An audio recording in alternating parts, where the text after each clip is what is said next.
Aos 15 anos, orientei minha mente para aprender. Aos 30, plantei meus pés firmemente no chão. Aos 40, não tinha mais dúvidas. Aos 50, conheci a vontade do céu. Aos 60, meu ouvido estava sintonizado. E aos 70, sigo todos os desejos do meu coração, sem transgredir nenhuma regra. Confúcio, século VI a.C., um propósito muito forte na vida dele. E o nosso propósito, como é que ele está? Para falar sobre isso, eu chamo quem? Ele, esse menino, o Gerson Sigmund, por gentileza.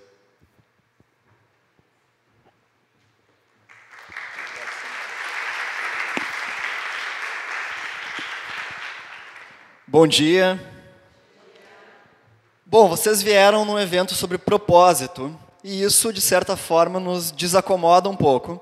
E o que a gente vai fazer agora é justamente desacomodar vocês um pouquinho mais. Propósito. A Cristiane e a Alessandra falaram um pouco sobre tendências em RH, agora há pouco. Depois a Juliana vai falar um pouco sobre propósito empresarial. E eu vou falar para vocês sobre o propósito do ponto de vista individual e psicológico. Ou seja, qual a importância do propósito na vida de uma pessoa? Qual a importância do propósito para vocês? A propósito, para onde eu ia mesmo? O propósito, será que ele é um tema novo? Será que ele é um tema recente? Na verdade, não. A gente sabe que desde o tempo da filosofia grega antiga, já se falava sobre esse tema. Os gregos sempre se perguntaram sobre qual que é o nosso papel no universo. O que a gente está fazendo aqui?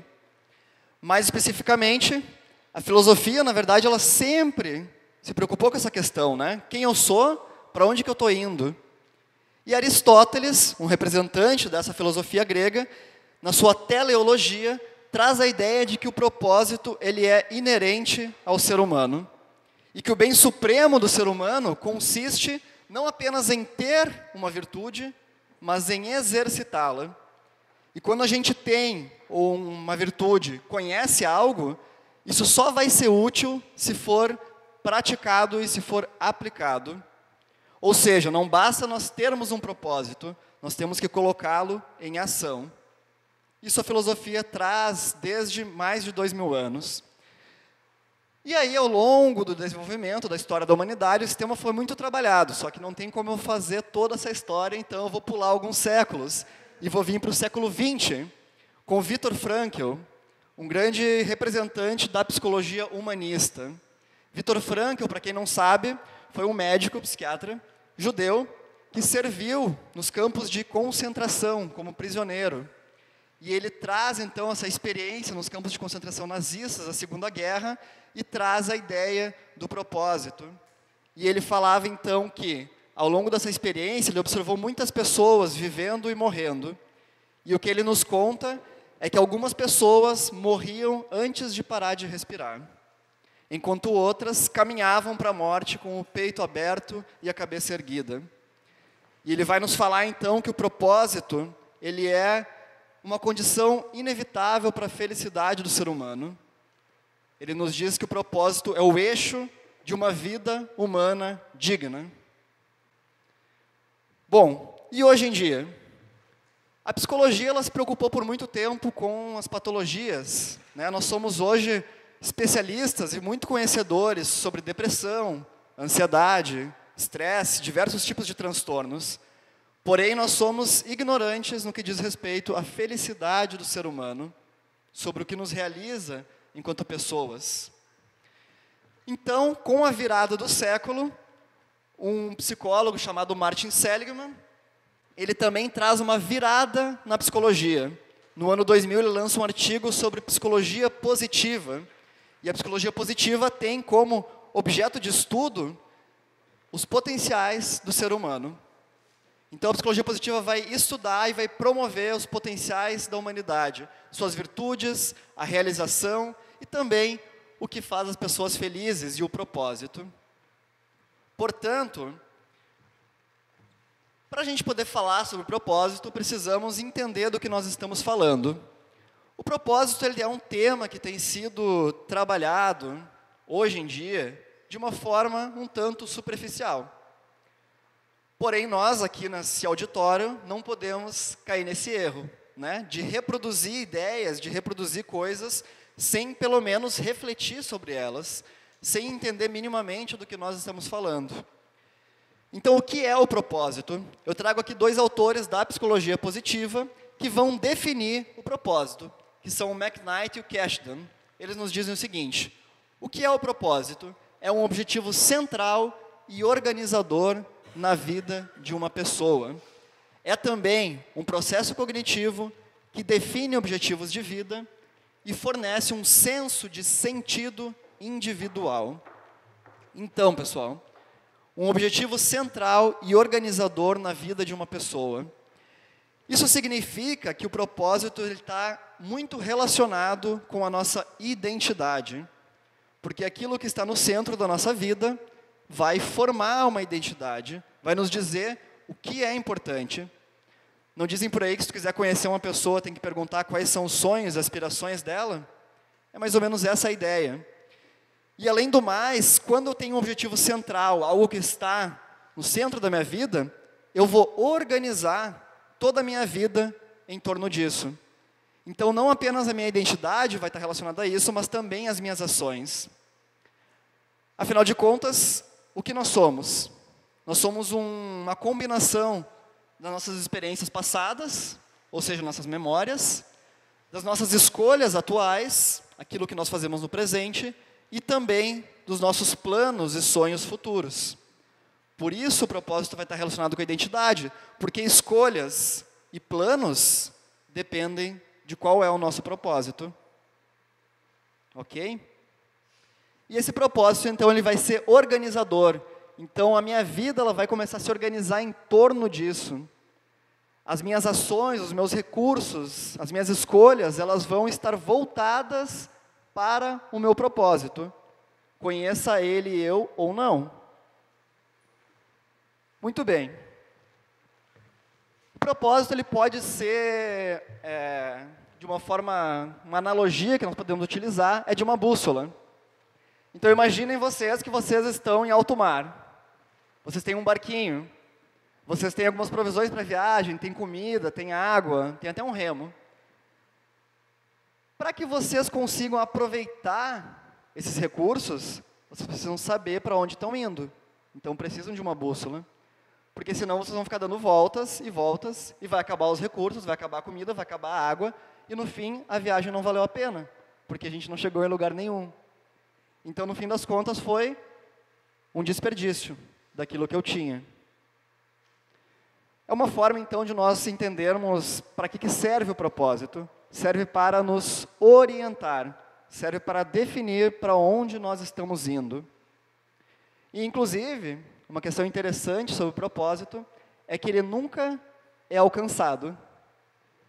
Buscar um propósito é que nem caminhar na direção do horizonte, tentando, né, chegar no horizonte. A gente vai ficar caminhando, caminhando, só que a gente nunca vai chegar. Porque o propósito, ele no fim das contas, não é concretizado. E é isso que define o propósito, uma eterna busca. Porque senão não teria graça, né? Eu vou chegar, realizei meu propósito aos 40 anos, e agora? O que eu faço? Então o propósito ele vai ser sempre uma eterna busca, porém, ele vai sim estar composto de alguns objetivos e metas menores, como a gente vai ver na sequência. Ok? Então, por muito tempo se acreditou que o propósito era uma condição binária. Ou eu tenho, ou eu não tenho um propósito. Porém, a gente começa a ver que todas as pessoas elas têm algum motivo para existir. Se as pessoas levantam da cama pela manhã, se elas vão trabalhar, se elas fazem coisas, algum motivo tem. Pode não estar muito presente, elas podem não ter muita consciência, pode não ser um motivo altruísta, mas existe um motivo para elas fazerem tudo isso. Então, nós preferimos trabalhar com uma definição e um conceito de propósito que é compreendido por 3 dimensões, um contínuo tridimensional, que são o escopo, a força e consciência. Nós podemos entender o propósito através dessas 3 dimensões. O que é o escopo? Agora nós vamos estar entrando naquelas perguntas que vocês responderam no nosso questionário. Escopo é o quão onipresente e amplo um propósito é na vida de uma pessoa. Ou seja, que lugar ele ocupa na minha vida e em quais diferentes contextos ele está presente. Uma coisa é eu ter um propósito no meu trabalho, outra coisa é ter um propósito na minha vida. Isso é mais amplo, né? E se eu tenho um propósito na minha vida, vai incluir trabalho, vai incluir família, vai incluir relações. Então ele vai estar mais presente. Uma outra dimensão é a força. Então não basta um propósito ser amplo, ele tem que ser forte. A força é definida como a capacidade de influenciar os meus pensamentos, meus sentimentos e minhas ações. É aqui que a gente começa a ver a influência do propósito. Quando o propósito passa a influenciar como eu penso, como eu me sinto e como eu me comporto, isso significa que ele é um propósito forte. E, inclusive, presença e força é o que vão definir os benefícios do propósito que a gente vai ver depois. E temos uma terceira dimensão, que é a consciência. Então, não basta que um propósito seja forte e esteja presente na minha vida. Para muitas coisas, eu preciso ter um nível de ciência desse propósito. Eu preciso entender, eu preciso olhar para ele, prestar atenção, para que eu possa articular. E já que nós estamos falando também de um contexto organizacional, esse elemento da consciência provavelmente é o elemento importante para líderes e gestores.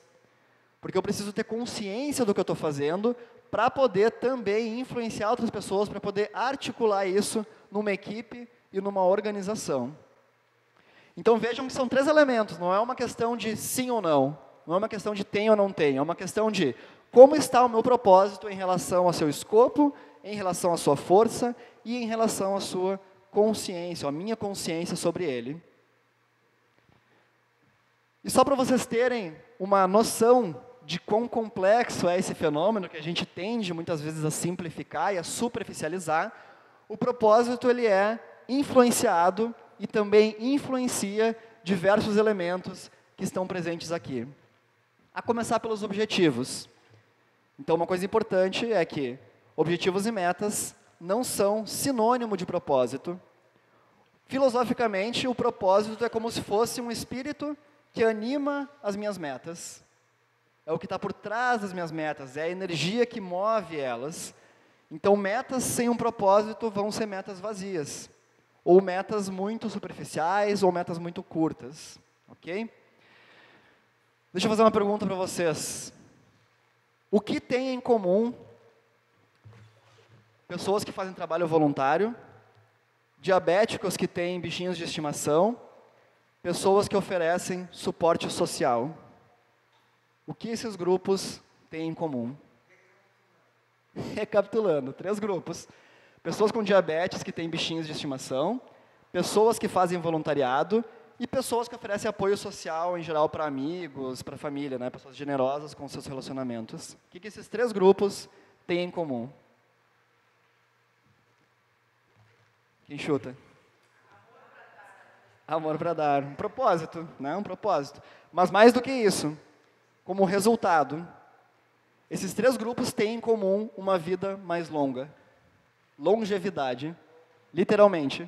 Os estudos nos mostram isso. Ou seja, ter um propósito e ativamente lutar por ele, viver isso na minha vida diária, faz com que eu viva mais tempo. A ciência se ocupa tanto, né, do que fazer para as pessoas viverem mais. Tem uma fórmula, né, quase uma fórmula, não é exatamente uma fórmula. Tem uma dica aí, que é viver com sentido. Além disso, né, então esse seria um benefício físico, mas obviamente isso também tem benefícios psicológicos. Então nós sabemos que pessoas que têm um sentido forte na sua vida são mais protegidas contra transtornos de ansiedade, transtornos alimentares, uso abusivo de substâncias, depressão e uma série de outras condições que afligem tanto o nosso mundo, a nossa sociedade hoje em dia. Então quer dizer que ter um propósito é maravilhoso, é fantástico. Então se eu tiver um propósito, minha vida está resolvida. Vamos com calma. Propósito não é sinônimo de estar alegre o tempo todo. Se a gente parar para pensar, lembra do vídeo que foi passado no início, com aqueles grandes exemplos de pessoas humanitárias? Nelson Mandela, por exemplo, tinha um propósito muito claro, muito forte, muito presente. Lutar pela justiça, pela equidade racial. E ele passou 27 anos na prisão por isso. Vocês acham que ele estava alegre? Ou seja, o propósito pode nos trazer muitos problemas, porque nós vamos ter que lutar por ele. De novo, Aristóteles, não basta ter um propósito e conhecer ele, eu preciso agir com isso. E se eu estou numa sociedade onde o meu propósito vai contra tendências, contra movimentos da sociedade, eu vou ter problemas e eu vou sofrer. Isso significa que eu vou ser infeliz? Também não necessariamente. Porque felicidade não é uma coisa superficial. Felicidade e alegria são coisas diferentes. Alegria é uma emoção que vai e volta, né? Tristeza vai e volta, alegria vai e volta. Felicidade não. Felicidade é um sentimento, é algo mais profundo e mais interno, que está relacionado com a nossa realização na vida. O quanto eu me realizo, isso é felicidade. Então, sim, propósito está relacionado com a felicidade, mas não significa que eu vou ser alegre, sorridente o tempo todo, pelo contrário.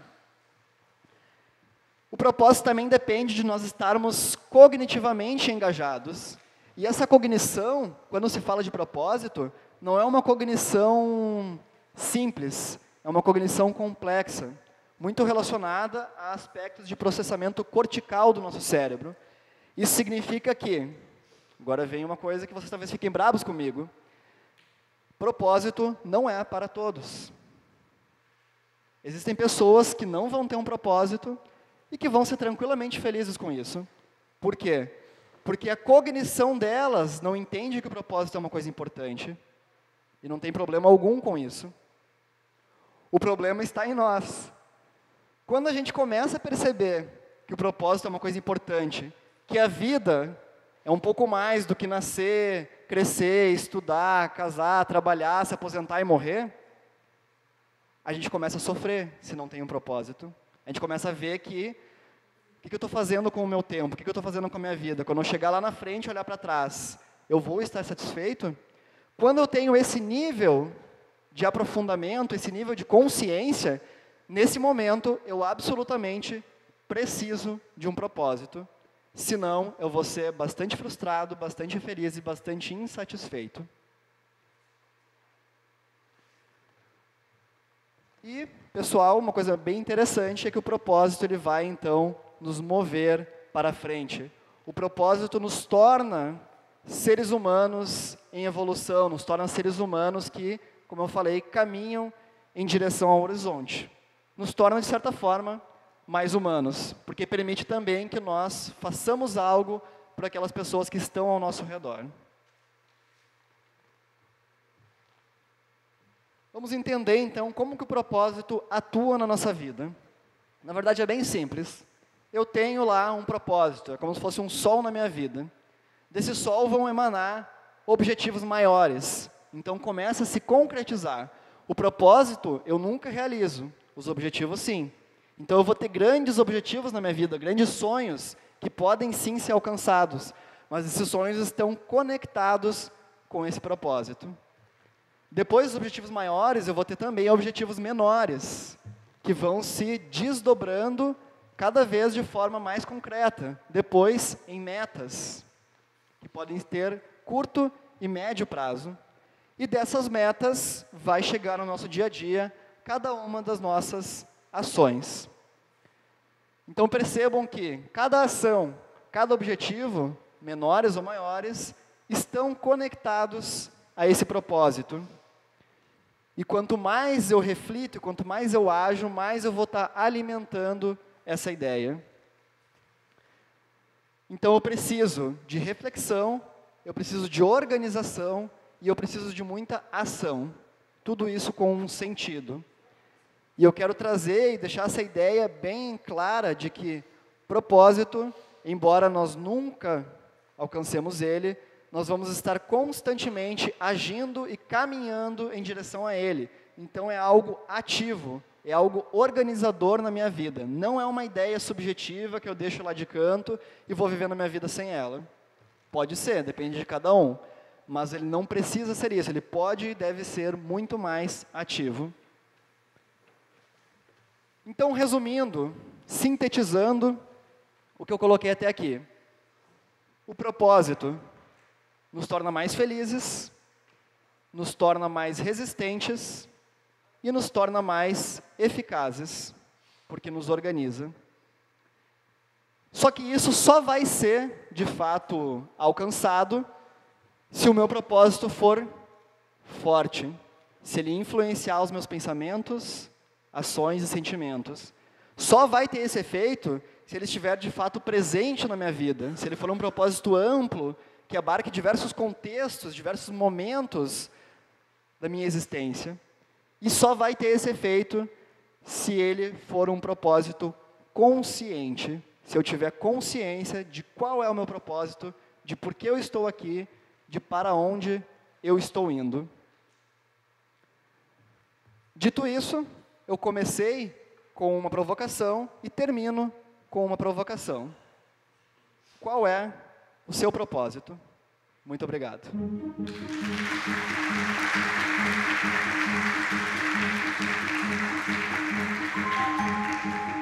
Então, hoje é um evento muito especial mesmo. Estava falando com o Gerson agora que alinhar essa questão pessoal do nosso objetivo, do propósito, né, da nossa vida pessoal, as nossas habilidades, junto com o trabalho e junto com a carreira profissional, realmente o segredo para que a gente possa ter um sucesso, né?